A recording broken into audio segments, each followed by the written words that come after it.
الحمدللہ رب العالمین الصلاۃ والسلام علی رسولہ الامین وعلی آلہ وصحابہ اجمعین ومن تبع ہداہم الی یوم الدین۔ محترم ناظرین و سامعین اکرام، السلام علیکم ورحمۃ اللہ وبرکاتہ۔ اللہ سبحانہ وتعالیٰ کا شکر ہے کہ اس نے ہم سب کو ایک اجتماعیت کے ساتھ وابستہ فرمایا۔ محترم وابستگان کرام، آج کی ہماری گفتگو کا کچھ حصہ ان تمام ناظرین سے ہے جو کئی دنوں سے لاک ڈاؤن کے اس دور میں ہماری اس ہفتہ وار اجتماع کو پابندی سے سنتے آئے ہیں، اور دوسرا حصہ ہمارے وابستگان کرام سے ہے جو اس ہفتہ وار اجتماع کو پابندی کے ساتھ اٹینڈ کر رہے ہیں اور اپنے دوستوں کو بھی استفادے کی تلقین کر رہے ہیں۔ ناظرین کرام، اللہ سبحانہ وتعالیٰ نے انسان کو اس فطرت کے ساتھ پیدا کیا کہ وہ تنہا زندگی نہیں گزار سکتا۔ انسان کا نام ہی انسان یا انس یا انسیت سے یہ بات معلوم ہوتی ہے کہ انسان اجتماعیت کے ساتھ رہنے والی مخلوق ہے۔ اجتماعیت یا اپنے جیسے لوگوں کے ساتھ رہنا یہ تو جانوروں کا بھی خاصہ ہے کہ وہ جھنڈ کی شکل میں، گروہ کی شکل میں رہتے ہیں، چہ جائے کہ انسان کوئی تنہا زندگی گزارے۔ انسان کی فطرت ہی یہ ہے کہ وہ تنہا زندگی نہیں گزار سکتا۔ اس کے بعد اللہ سبحانہ وتعالیٰ نے جب اپنے انبیاء اکرام کے ذریعے، پیغمبروں کے ذریعے انسانوں کے لیے اپنی ہدایت نازل فرمائی تو اس میں بھی اس بات کی تربیت، اس بات کی تعلیم فرمائی کہ انسان اجتماعی زندگی گزارے، اور خاص طور پر وہ لوگ جو اللہ رب العزت کے اس دین کو قبول کر کے اپنے آپ کو اللہ کی اطاعت میں اور رسول کی اطاعت میں دے دیں، وہ ایک اجتماعی زندگی گزاریں، اپنے آپ کو ایک اجتماعیت کے دائرے میں رکھیں۔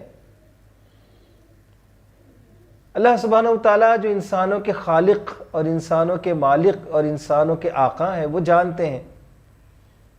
کہ ہم انسانوں کی فلاح، ہم انسانوں کی کامیابی، دنیا کی بھی اور آخرت کی بھی، اس جہان کی بھی اور اس جہان کی بھی، کس طرح کے نظام زندگی اختیار کرنے میں ہے۔ لہذا اجتماعی زندگی نہ صرف یہ کہ بحیثیت انسان ہمارا فطری تقاضا ہے، بلکہ بحیثیت مسلمان ہمارا ایمانی اور دینی تقاضا بھی ہے۔ لہذا قرآن مجید میں مسلمانوں کو اجتماعی نام سے بھی پکارا گیا، یا ایھا الذین آمنو، اے لوگو جو ایمان لائے ہو۔ قرآن مجید میں جب مسلمانوں کے فرض منصبی کا ذکر کیا گیا تو انہیں امت، خیر امت کے خوبصورت نام سے پکارا گیا کہ جس میں خود اجتماعیت کا مفہوم شامل ہے۔ جب فریضہ اقامت دین کی ادائیگی کی تلقین کی گئی تو اس وقت بھی اجتماعی جد و جہد کی بات کہی گئی کہ ولا تفرقوا فیہ۔ مسلمانوں کو اس بات کی ہدایت کی گئی کہ اعتصموا بحبل اللہ جمیعا،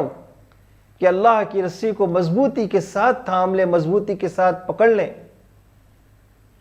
میرے محترم سامعین کرام، اگر ہم سب واقعی اللہ پر ایمان رکھنے والے ہیں اور اللہ کے رسول سیدنا محمد رسول اللہ صلی اللہ علیہ وسلم کے مطیع فرمان ہیں، تو قرآن مجید کی روشنی میں ہمارے پہلا تقاضا یہ ہے قرآن کا کہ ایمان کے بعد ہم ایک اچھی اجتماعیت کے ساتھ وابستہ ہو جائیں۔ قرآن مجید جس نہج پر اہل ایمان کی تربیت فرماتا ہے، خود بخود اہل ایمان ایک اجتماعی زندگی کے عادی بننے لگتے ہیں۔ ہمارے پورے نماز کے نظام کو دیکھ لیجئے، دن میں 5 وقت نماز کا یہ سسٹم، نماز کا یہ نظام ہمیں اجتماعی زندگی گزارنے کے لیے آمادہ کرتا ہے، ہمیں اجتماعی زندگی گزارنے کی تربیت دیتا ہے۔ ایک ساتھ مسجد میں جمع ہونا، ایک امام کی اطاعت کرنا، ایک امام کے پیچھے سب مل کر ایک ساتھ اپنی نماز کو مکمل کرنا قیام نماز کا لازمہ ہے۔ روزہ بظاہر تو انفرادی عبادت نظر آتی ہے، لیکن اجتماعی طور پر سارے مسلمانوں کا ایک ساتھ رمضان کا شروع کرنا، روزے کا آغاز کرنا اور روزے کا اختتام کرنا اسے ایک اجتماعی عبادت میں تبدیل کر دیتا ہے۔ بظاہر تو زکوٰۃ بھی انفرادی عبادت لگتی ہے، لیکن زکوٰۃ احسن طریقے سے ادا کرنے کے لیے، سنت کے بتائے ہوئے طریقے کے مطابق ادا کرنے کے لیے یہ ضروری ہے کہ زکوٰۃ اجتماعی نظام کے تحت خرچ کی جائے، اجتماعی نظام کے تحت صرف کی جائے، اجتماعیت کے ساتھ زکوٰۃ جمع کی جائے اور اس کی تقسیم کی جائے۔ اگر ایسا نہ بھی ہو تب بھی اس میں بھی کم سے کم 2 لوگ تو ضرور ہوتے ہیں، کہ ایک دینے والا اور ایک لینے والا۔ اور پھر حج کی عظیم الشان عبادت تمام دنیا کے مسلمانوں کو ہر سال ایک مرتبہ اس بات کا ضرور دست دیتی ہے کہ امت آخر میں ایک ہی امت ہے، ان ھذہ امتکم امۃ واحدہ، یہ امت واحدہ ہے۔ رنگ، نسل، جغرافیائی حدود اور زبان اور تہذیب سے ماورا ہو کر سارے مسلمان ایک کلمہ اور ایک لباس میں جمع ہو کر ایک امت واحدہ ہونے کا اقرار کرتے ہیں اور اس کی عملی شہادت دیتے ہیں۔ یہ ساری عبادات ہمیں بار بار اس بات کی طرف متوجہ کرتی ہے کہ ایک اجتماعی نظام ہو، ایک اجتماعی زندگی گزاری جائے۔ محترم بھائیوں، جس نبی کے ہم امتی ہیں، ہمارے ماں باپ آپ پر قربان، آپ نے تو اس بات کو بھی گوارا نہیں فرمایا کہ 3 مسلمان سفر کر رہے ہوں اور وہ اپنے درمیان میں سے کسی ایک کو اپنا امیر نہ بنا لیں۔ تو جس نبی کا فرمان یہ ہو کہ 3 مسلمان بغیر امام کے سفر نہیں کر سکتے، جس نبی نے بغیر اجتماعیت کے سفر کو ناجائز بتایا ہو، اس نبی کے امتی اپنی اس دنیاوی زندگی کو بغیر اجتماعیت کے کیسے گزار سکتے ہیں؟ یہ بات صحیح ہے کہ آج کے زمانے میں مسلمانوں کا اجتماعی شیرازہ بکھر چکا ہے، ہم مسلکوں میں بٹ چکے ہیں، ہم عقائد کی بنیاد پہ ہم نے اپنے آپ کو الگ کر لیا ہے۔ ایسے میں وہ عقل جو ہمیں اچھے لباس کی سمجھ دیتا ہے، ایسے میں وہ عقل جو ہمیں اچھی غذا کے انتخاب کا شعور دیتا ہے، ایسے میں وہ عقل جو ہمیں کمانے اور خرچ کرنے کا درست رویہ سکھاتا ہے، اسی عقل کا استعمال کر کے کسی بہتر اجتماعیت کا انتخاب نہیں کر سکتے؟ یقیناً کر سکتے ہیں دوستو، لیکن افسوس ہے اس بات پر کہ ہم نے کوئی دینی ضرورت نہیں سمجھا۔ محترم بھائیوں اور بہنوں، اجتماعیت در حقیقت ہماری دینی ضرورت ہے۔ اسی دینی ضرورت کی تکمیل کے لیے 1941 میں ایک اجتماعیت کا قیام عمل میں آیا۔ محترم بھائیوں اور بہنوں، اللہ سبحانہ وتعالیٰ نے ہمیں دنیا میں یوں ہی نہیں چھوڑ دیا، بلکہ ایک مقصد زندگی بھی عطا فرمایا۔ اللہ نے دین اسلام نازل فرمایا، اللہ سبحانہ وتعالیٰ نے ہمارے لیے دین نازل فرمایا، اور پھر ہمیں ایک ایسا مقصد دیا کہ ہم اس کے ذریعے سے نہ صرف کہ اپنی دنیا کو خوشگوار، دنیا کو پرمسرت بنا سکتے ہیں، بلکہ آخرت کو بھی سنوار سکتے ہیں۔ محترم بھائیوں اور بہنوں، اللہ سبحانہ وتعالیٰ نے ہمیں دنیا میں بے مقصد نہیں بنایا۔ یہ اللہ سبحانہ وتعالیٰ کی شان اقدس کے بالکل خلاف ہے کہ وہ کسی کو بے مقصد پیدا فرمائے۔ اللہ تعالیٰ نے ہمیں ایک مقصد زندگی دیا ہے، اور قرآن مجید میں اس مبارک مقصد کا تعین بھی فرما دیا گیا ہے۔ اب ضرورت ہے اس بات کی کہ ہم سب مسلمان اپنی زندگی کے مقصد کے حصول کے لیے، وہ مقصد جو اللہ تعالیٰ نے ہمارے لیے طے فرمایا ہے، اس کے حصول کے لیے سب مل کر باہم اس کی کوشش کریں۔ اب یہ ہماری ذمہ داری ہے کہ ہم اس عظیم مقصد کے حصول کے لیے مل کر آپس میں مل کر کوشش کریں اور جد و جہد کریں۔ محترم بھائیوں، اللہ کے رسول صلی اللہ علیہ وسلم اس زمین پر تشریف لائے، آخری نبی بن کر تشریف لائے، آپ نے انسانوں کو حق کی دعوت دی، حق کی طرف بلایا، اپنی اطاعت کی دعوت دی، اور پھر ایک ایسے نظام زندگی کی بنیاد رکھی، ایک ایسے سسٹم کی بنیاد رکھی کہ جس میں صرف ایک اللہ کی بندگی ہوتی ہو اور سارے کے سارے انسان صرف اپنے رب کے آگے جھکتے ہوں۔ اللہ کے نبی صلی اللہ علیہ وسلم نے انسانوں کو مذاہب کی تنگنائیوں سے نکال کر، مذاہب اور رسوم و رواج کی جکڑ بندیوں سے نکال کر صرف ایک اللہ کے آگے جھکا دیا۔ انسانیت جو کہ ذلیل ہو رہی تھی، نبی کریم صلی اللہ علیہ وسلم نے خدا کے آگے اسے جھکا کر اسے عز و شرف عطا فرما دیا، اور پھر اللہ سبحانہ و تعالیٰ کی ہدایت کی بنیاد پر، اللہ سبحانہ و تعالیٰ کی رہنمائی کی بنیاد پر ایک ایسے نظام کی بنیاد رکھی مدینہ میں، ایک ایسے سماج کی بنیاد رکھی کہ جہاں پر کوئی چھوٹا اور کوئی بڑا نہیں تھا، جہاں عورتوں کے ان کے پورے حقوق ملتے تھے، جہاں کالے اور گورے کی بنیاد پر کوئی تفریق نہیں تھی، جہاں مال اور دولت کی بنیاد پر، غربت اور امیری کی بنیاد پر کسی انسان کے ساتھ کوئی بھید بھاؤ نہیں کیا جاتا تھا، ایک ہی صف میں جہاں محمود اور ایاز کھڑے ہوتے تھے، ایک ایسے نظام کی بنیاد رکھی کہ حبش کے رہنے والے بلال کو لوگ یا سیدی کہہ کر بلاتے تھے، ایک ایسے نظام کی بنیاد رکھی کہ جہاں پر مکمل عدل تھا اور انصاف تھا۔ اسی نظام کو صحابہ کرام لے کر آگے چلے، اور زمین کے بہت بڑے خطے پر یہ دین غالب ہو گیا اور نافذ ہو گیا، اور پھر دنیا نے دیکھا کہ صنعا سے لے کے حضرموت تک ایک عورت تنہا سونے سے لدی پھندی چلی، لیکن اسے اللہ کے علاوہ کسی کا خوف نہیں تھا۔ ناظرین کرام، اس امت پر یہ ذمہ داری آئی کہ دنیا کے سارے انسانوں تک اس دین کا پیغام پہنچایا جائے، اور اس دین کو اس پوری زمین پر اس طرح نافذ اور جاری اور ساری کر دیا جائے کہ انسانوں کو کسی انسان کا خوف نہ ہو، سب صرف ایک اللہ سے ڈرنے والے ہوں اور ایک ہی اللہ کے آگے اپنے سر کو جھکانے والے ہوں۔ سامعین اکرام، اللہ کے رسول صلی اللہ علیہ وسلم دین اسلام لے کر آئے، اور آپ نے مدینہ میں ایک ایسی ریاست کی تشکیل فرمائی کہ جہاں پر صرف ایک اللہ کی بندگی ہوتی تھی، گورے اور کالے کی کوئی تمیز نہیں تھی، امیر و غریب کا کوئی فرق نہیں تھا، عورت کو ذلیل نہیں سمجھا جاتا تھا، ہر ایک کو اس کا حق ملتا تھا، غریب بھی اسی عزت کے ساتھ، اسی شرف کے ساتھ اپنی زندگی گزارتا تھا جس عزت اور شرف کے ساتھ ایک امیر آدمی زندگی گزارتا تھا، کسی کے اوپر کوئی ظلم نہیں ہوتا تھا، یہاں تک کہ جانوروں کے حقوق کا بھی پورا پاس اور لحاظ رکھا جاتا تھا۔ حضور اکرم صلی اللہ علیہ وسلم جب اس دنیا سے رخصت ہونے لگے تو آپ نے یہ اپنی عظیم الشان ذمہ داری امت مسلمہ کے حوالے کر دی، اور پھر صحابہ اکرام نے اس امانت کی پوری ذمہ داری کے ساتھ حفاظت کی، اور اسے دنیا کے سارے انسانوں تک پہنچانے کے لیے اپنے ملک اور اپنے وطن کو انہوں نے چھوڑ دیا، اور مشرق سے لے کر مغرب تک اللہ رب العزت کی توحید کا پیغام پہنچ گیا۔ دشت تو دشت ہے، دریا بھی نہ چھوڑے ہم نے، بحر ظلمات میں دوڑا دیے گھوڑے ہم نے، اور ایک ایسے نظام زندگی کی بنیاد رکھی گئی کہ ایک معمولی شخص کو بھی اپنا حق لینے کے لیے کسی کے آگے جھکنا نہیں پڑتا تھا۔ محترم بھائیو اور بہنوں، یہ نظام زندگی خلافت کے نام سے 1923-24 تک جو چلتا رہا، گو کہ اس میں بہت ساری خرابیاں آ گئیں، لیکن کسی نہ کسی شکل میں اس کی برکتوں سے دنیا کے انسان فائدہ اٹھاتے رہے۔ جب ترک نادا نے خلافت کی قبا چاک کر دی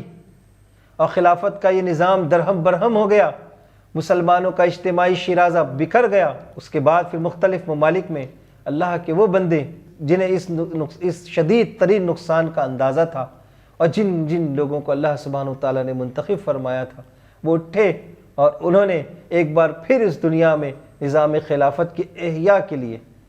دین اسلام کی اقامت کے لیے، دین کے اظہار کے لیے کوششیں اور جد و جہد شروع کر دیں۔ انہی کوششوں اور انہی جد و جہد کا ایک حصہ تھا جو بر صغیر ہند و پاک میں سید ابو الاعلیٰ مودودی رحمۃ اللہ علیہ کے ذریعے سے ہوا۔ سید نے 1941 میں جماعت اسلامی کی بنیاد رکھی، اور 1948 میں جماعت اسلامی ہند تقسیم کے بعد 1948 میں جماعت اسلامی ہند کا قیام عمل میں آیا۔ محترم بھائیوں، جماعت اسلامی کوئی فرقہ نہیں ہے، جماعت اسلامی کوئی مسلک نہیں ہے، جماعت اسلامی قرآن اور سنت کی روشنی میں کام کرنے والی وہ اجتماعیت ہے جو اس مقصد اور اس نصب العین کے لیے کوشاں ہے جو اللہ تعالیٰ نے تمام مسلمانوں کے لیے متعین فرمایا۔ جماعت اسلامی اس لیے وجود میں آئی کہ کنتم خیر امۃ اخرجت للناس تأمرون بالمعروف وتنہون عن المنکر وتؤمنون باللہ، کہ تم وہ بہترین امت ہو جنہیں انسانوں کے لیے منتخب کیا گیا، انسانوں کے لیے چنا گیا، تم لوگوں کو نیکی کا حکم دیتے ہو اور برائی سے روکتے ہو۔ جماعت اسلامی لوگوں کو نیکی کا حکم دینے کے لیے اور برائی سے روکنے کے لیے وجود میں آئی۔ جماعت اسلامی اس لیے وجود میں آئی ان اقیموا الدین ولا تتفرقوا فیہ، کہ قائم کرو اس دین کو اور آپس میں فرقہ فرقہ نہ ہو جاؤ۔ اور ہم نے یہ طے کیا کہ ہم اختلاف کیے بغیر ایک اجتماعیت میں آ کر اللہ سبحانہ وتعالیٰ کی اس دین کے قیام کی جد و جہد کریں گے۔ جماعت اسلامی اس لیے وجود میں آئی کہ اللہ کی زمین پر عدل و قسط کو قائم کر دیا جائے۔ جماعت اسلامی اس لیے وجود میں آئی کہ دنیا کے سارے انسانوں تک اور خاص طور پر برادران وطن کے سامنے خدا کے دین کی قولی اور عملی گواہی اس طرح دی جائے کہ ان کے سامنے حق پوری طرح واضح ہو جائے۔ محترم بھائیوں اور بہنوں، جماعت اسلامی ایک دینی جماعت ہے، جماعت اسلامی ایک نظریاتی جماعت ہے، آئیڈیالوجیکل آرگنائزیشن ہے۔ ہماری بنیاد، ہم نے جو دستور اپنا طے کیا ہے، اس دستور میں ہم نے واضح طور پر لکھ دیا کہ ہمارا عقیدہ کلمہ لا الہ الا اللہ محمد رسول اللہ ہوگا۔ اور نہ صرف یہ کہ ہم نے دستور میں کلمہ تحریر کیا، دستور میں ہم نے اپنے عقیدے کی بنیاد کلمہ بتائی، بلکہ کلمے کی تشریح بھی کر دی۔ آپ کے سامنے اس وقت کلمے کی تشریح نظر آ رہی ہے، جس میں واضح طور پر یہ بات رکھ دی گئی کہ جب ہم کلمہ پڑھتے ہیں تو اس سے ہماری مراد کیا ہوتی ہے، اور جب ہم کہتے ہیں کہ جب ہم کہتے ہیں کہ اللہ کے سوا کوئی معبود نہیں تو ہم کس بات کا اقرار کرتے ہیں۔ جب ہم یہ کہتے ہیں کہ محمد رسول اللہ صلی اللہ علیہ وسلم اللہ کے رسول ہیں تو ہم یہ کہہ کر کس بات کا اقرار کرتے ہیں۔ تو ہمارے لیے ضروری ہے کہ جب ہم کلمے کا اقرار کریں تو یہ تشریح ہمارے ذہن میں بھی رہے کہ ہم آخر کس بات کا اقرار کر رہے ہیں۔ محترم بھائیوں، دستور کی دفعہ 3 ہمارے عقیدے کی وضاحت کرتی ہے۔ دستور کی دفعہ 4 یہ بتاتی ہے کہ ہمارا نصب العین کیا ہے۔ جماعت اسلامی کا نصب العین اقامت دین ہے، جس کا حقیقی محرک صرف رضا الہی اور فلاح آخرت کا حصول ہے۔ میں اپنے تمام ناظرین اور تمام سامعین سے اس بات کی اپیل کرتا ہوں کہ وہ اس بات پر غور کریں کہ جماعت نے اپنے دستور میں جو مقصد متعین کیا ہے، اپنا جو مقصد تحریر کیا ہے، وہ مقصد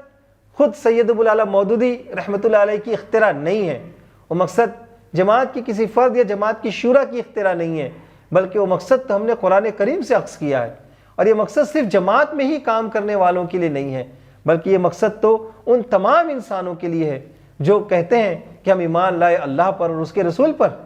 کہ ہم سب کو مل کر اللہ کے دین کی اقامت کا کام کرنا چاہیے، اللہ کے دین کو اس زمین پر پھیلانے اور اس زمین پر نافذ کرنے کی کوشش اور جد و جہد کرنی چاہیے۔ اور پھر محترم بھائیوں، ہم نے اپنے دستور میں بات تحریر کر دی ہے کہ اس مقصد کے حصول کا حقیقی محرک ہماری اپنی حکومت، ہمارا اپنا اقتدار نہیں، مجھے کچھ عہدہ مل جائے یہ خواہش نہیں ہے، میں ناظم ضلع بن جاؤں یا امیر مقامی بن جاؤں یہ خواہش نہیں ہے، بلکہ صرف اور صرف یہ خواہش ہے کہ اللہ تعالیٰ مجھ سے راضی ہو جائے، اللہ کی رضا حاصل کرنا چاہتے ہیں، ہم آخرت کی فلاح چاہتے ہیں اس مقصد کے ذریعے سے کہ ہماری آخرت سنور جائے۔ پھر اسی دستور میں ہم نے لفظ دین کی بھی تشریح کر دی۔ اس کی ضرورت اس لیے پیش آئی کہ دین کے بہت محدود معنی لوگوں کے اندر رائج ہو گئے، لوگوں نے یہ سمجھ لیا کہ دین صرف عبادات کے بجا لینے کا نام ہے، دین صرف نماز، روزہ، زکوٰۃ اور حج کے کر لینے کا نام ہے۔ محترم بھائیوں، ہم نے یہاں پر واضح کر دیا اور قرآن مجید اور سنت رسول کی روشنی میں اس بات کو ہم نے سمجھا ہے کہ دین سے مراد صرف عبادات نہیں ہے، بلکہ وہ پورا نظام زندگی ہے، نظام زندگی کی وہ تمام شعبے کہ جو انسانی زندگی کو گزارنے کے لیے ضروری ہیں، وہ سب کی سب دین میں داخل ہیں۔ لہٰذا عبادات اگر دین ہے، عقیدہ اگر دین کا حصہ ہے، رسوم و رواج اگر ہمارے مذہب اور ہمارے دین کا حصہ ہے، تو اسی طرح ایک سماجی نظام کہ انسان کی سماجی زندگی کیسے گزرے وہ بھی ہمارے دین کا حصہ ہے۔ معاشی نظام کہ ہم مال کس طرح کمائیں اور کس طرح خرچ کریں وہ بھی ہمارے دین کا حصہ ہے، اور سیاست بھی ہمارے دین کا حصہ ہے۔ ناظرین کرام،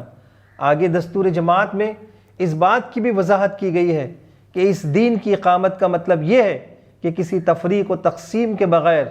اس پورے دین کی مخلصانہ پیروی کی جائے اور ہر طرف سے یکسو ہو کر کی جائے، اور انسانی زندگی کے انفرادی و اجتماعی تمام گوشوں میں اسے اس طرح جاری و نافذ کیا جائے کہ فرد کا ارتقاء، معاشرے کی تعمیر اور ریاست کی تشکیل سب کچھ اسی دین کے مطابق ہو۔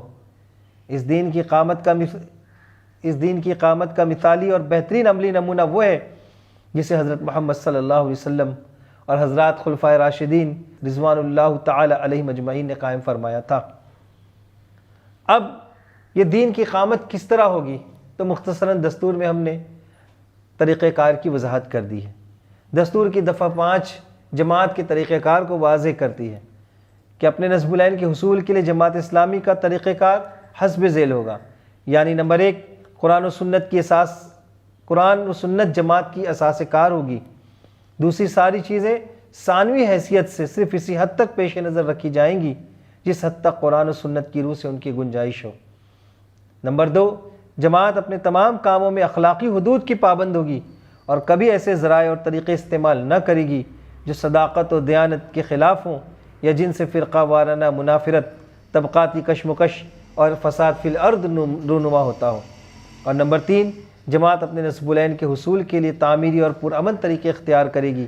یعنی وہ تبلیغ و تلقین اور اشاعت افکار کے ذریعے ذہنوں اور سیرتوں کی اصلاح کرے گی، اور اس طرح ملک کی اجتماعی زندگی میں مطلوبہ صالح انقلاب لانے کے لیے رائے عامہ کی تربیت کرے گی۔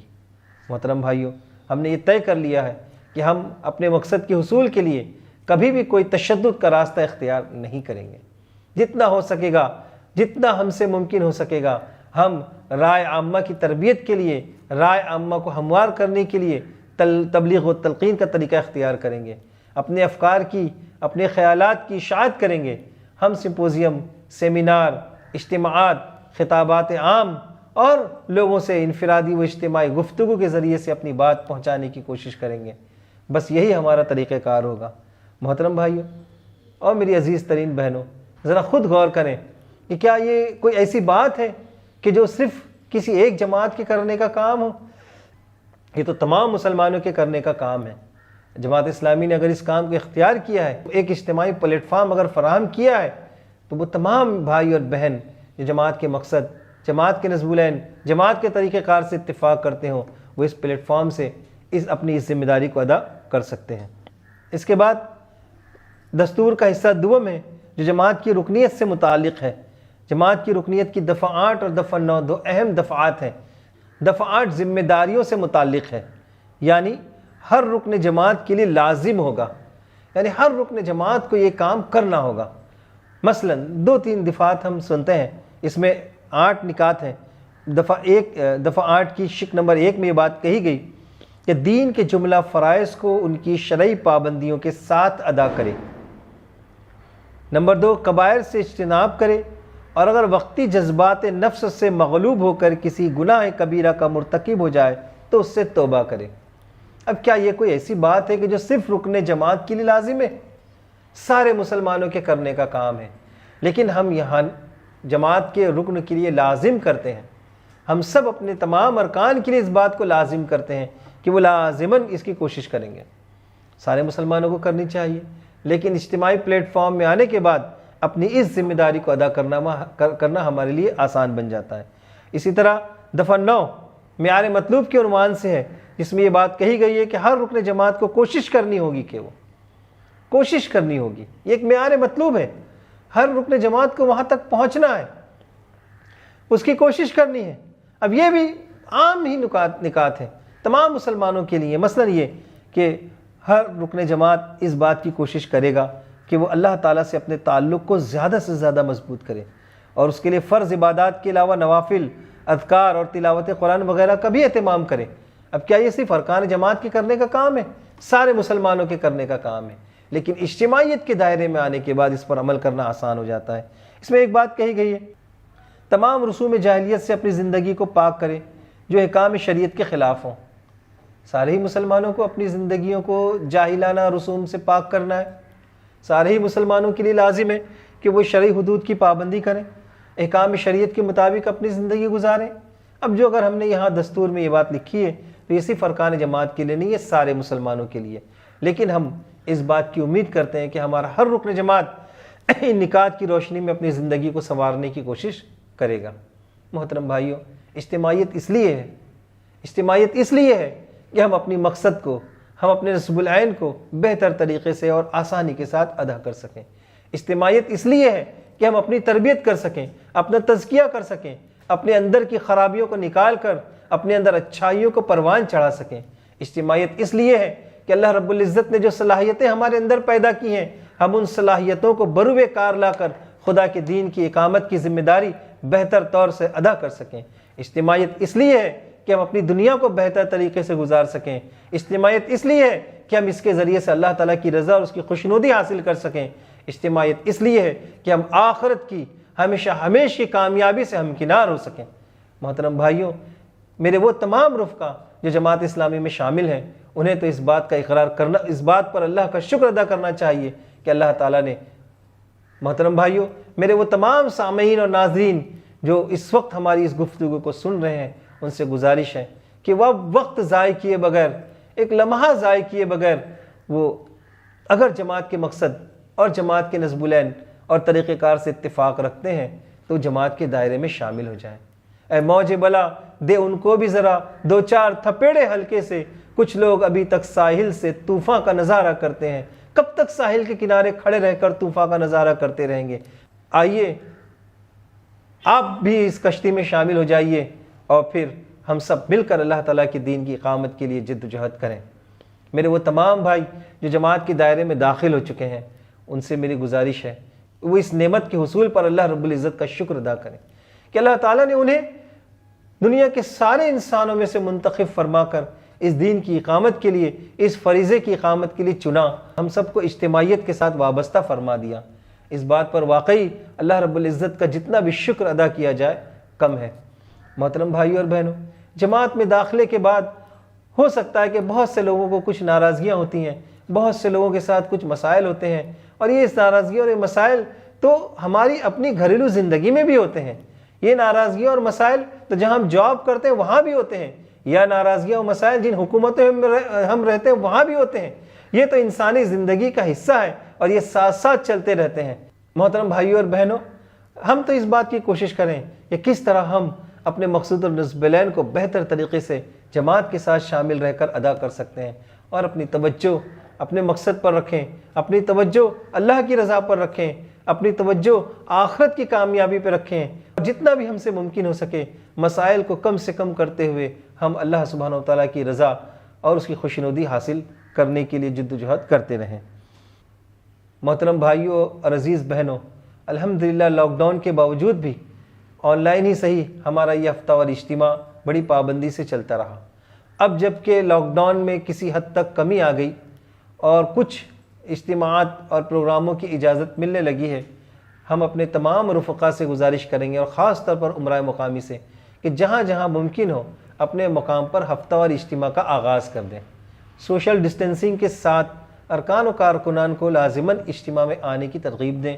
اور ہفتہ وار اجتماع شروع کریں۔ ہفتہ وار اجتماع ہماری اپنی تحریکی زندگی کی ریڑھ کی ہڈی ہے، جس کے ذریعے سے ہم اپنی تربیت، اپنی اصلاح اور اپنے افکار و خیالات کو دوسروں تک پہنچانے کا فریضہ انجام دیتے ہیں۔ لہٰذا ہفتہ وار اجتماع شروع کریں، جہاں ممکن ہو ماہانہ اجتماع شروع کر دیا جائے، اور سوشل ڈسٹینسنگ کا خیال رکھتے ہوئے جو بھی سرگرمی ہم ادا کر سکتے ہیں اس سرگرمی کو اب شروع کر دیں۔ آن لائن اجتماع جو ہفتہ وار اجتماع بند ہونے کی وجہ سے شروع کیا گیا تھا، اب ہم نے اس کو تھوڑی سی تبدیلی کے ساتھ ریاستی خصوصی پروگرام کے نام سے، ریاستی خصوصی پروگرام یا فرائیڈے اسپیشل پروگرام کے نام سے جاری رکھنے کا ارادہ کیا ہے۔ اب تک یہ پروگرام شعبہ اسلامی معاشرہ کے تحت ہوتا تھا، اب ہم نے طے کیا ہے کہ ہمارا یہ پروگرام شعبہ تنظیم کے تحت ہوگا اور ہر جمعہ کو اسی طرح نشر کیا جائے گا۔ البتہ اس میں تمام شرکا کی شرکت لازمی نہیں ہوگی، لیکن یہ بات ضرور ہوگی کہ آپ آج نہیں تو کل یا جب آپ کو فرصت ہو اس پروگرام کو ضرور دیکھیں۔ آخری میں اپنے تمام بھائیوں اور بہنوں سے درخواست کروں گا کہ سوشل میڈیا میں جماعت اسلامی کی جتنی بھی سائٹس ہیں، مثلا یوٹیوب چینل ہے، آپ یوٹیوب چینل کی تشریح کریں، دوسروں تک اسے پہنچائیں اور اسے لائک کریں اور شیئر کریں۔ ہمارا فیس بک پیج ہے جماعت اسلامی ہند مہاراشٹرا کے نام سے، فیس بک پیج کی وزٹ کریں۔ انسٹاگرام پر بھی ہم موجود ہیں جماعت اسلامی ہند مہاراشٹرا کے نام سے۔ ہماری یہ سوشل سائٹس کہ آج آن لائن کا زمانہ ہے، سوشل میڈیا کا زمانہ ہے، ہماری ان سوشل میڈیا کو آپ جتنا ہو سکے پھیلائیں، جتنا ہو سکے ہماری سوشل سائٹس کو آپ وزٹ کریں، لائک کریں، شیئر کریں، تاکہ ہمارا پیغام زیادہ سے زیادہ انسانوں تک پہنچ سکے۔ اللہ رب العزت سے دعا ہے کہ حق سبحانہ و تعالی ہم سب کی کوششوں کو قبول فرمائے، اللہ تعالی ہم سب کی مغفرت فرمائے اور اپنے دین کی خدمت کے لیے قبول فرما لے۔ ربنا تقبل منا انک انت السمیع العلیم وتب علینا انک انت التواب الرحیم وآخر دعوانا ان الحمد للہ رب العالمین۔